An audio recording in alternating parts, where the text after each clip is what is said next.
Question is that Mr Gentleman's amendment be agreed to. Speak to the amendment. The amendment, Ms Thank Elder. you, Madam Speaker. Interesting that Mr Gentleman has talked about a myopic view just then in his speech about his amendment.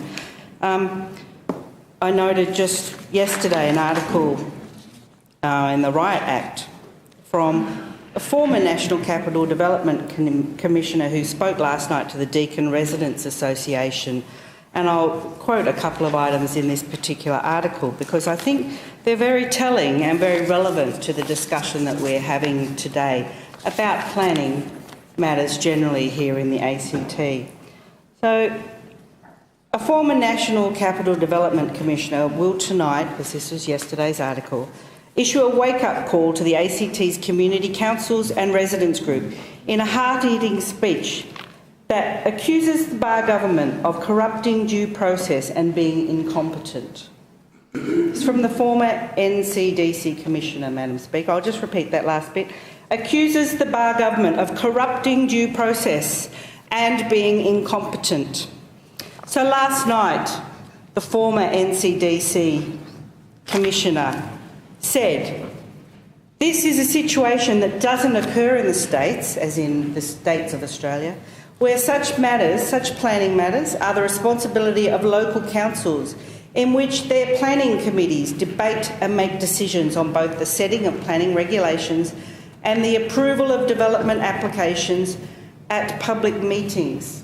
A bit later on, the article says that the Environment, Planning and Sustainable Development Directorate is not doing its job properly, is what this article says.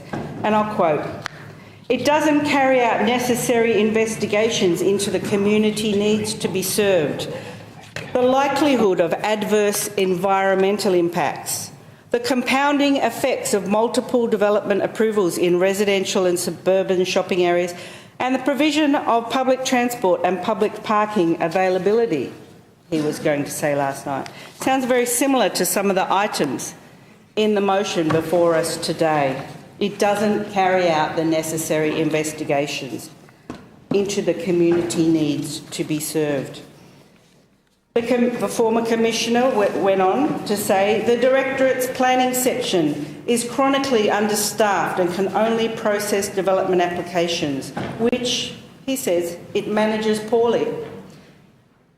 Again, it's unable to draw up master plans for the revival of Woden Town Centre, nor for Civic, nor for Belconnen, he was going to say last night. Further, the former Commissioner went on to say that the article says last night at the meeting he was going to, and I'll quote from the article, point to the machinations of the LDA, the use of commercial in-confidence arrangements to hide information, and the alleged gaming of land release programs to maximise profits as examples of it not following due process. There's much more I could read, Madam Speaker, but I think it illustrates some of the points that I was trying to make today. And what it does is point to many of the comments that I've received from community members who've said, for example, the direction the panel was being taken by EPSD has degenerated to a point where the whole process is a farce that is blatantly supporting the FGC proposal. It's from a member of the community, Madam Speaker. The proponents' assertion that they couldn't afford any delays at the panel meant that the department was trying to push this through as quickly as possible in some community members and groups' views. For example, a quote provided to me, I was not there at the meeting, but I'm told that the Deputy Director General said, this one will go on for 4 or 5 meetings if we're working well. So community members were surprised that their meetings were truncated at 3. They thought they were working well, and they were still awaiting responses from the department and the government on data and information that they'd requested that they had not yet received. They had every expectation that the panel will continue, not be stopped in what they believe was a way, in their view, of pushing forward the proposal without due consideration of the community's views. It's not to say that if the process had continued and they'd been provided with the answers, they may well have supported a lot of the proposal in the end. But they feel like they were led down the garden path and left there at the bottom of the garden with no way back. They weren't given the information to find their way back.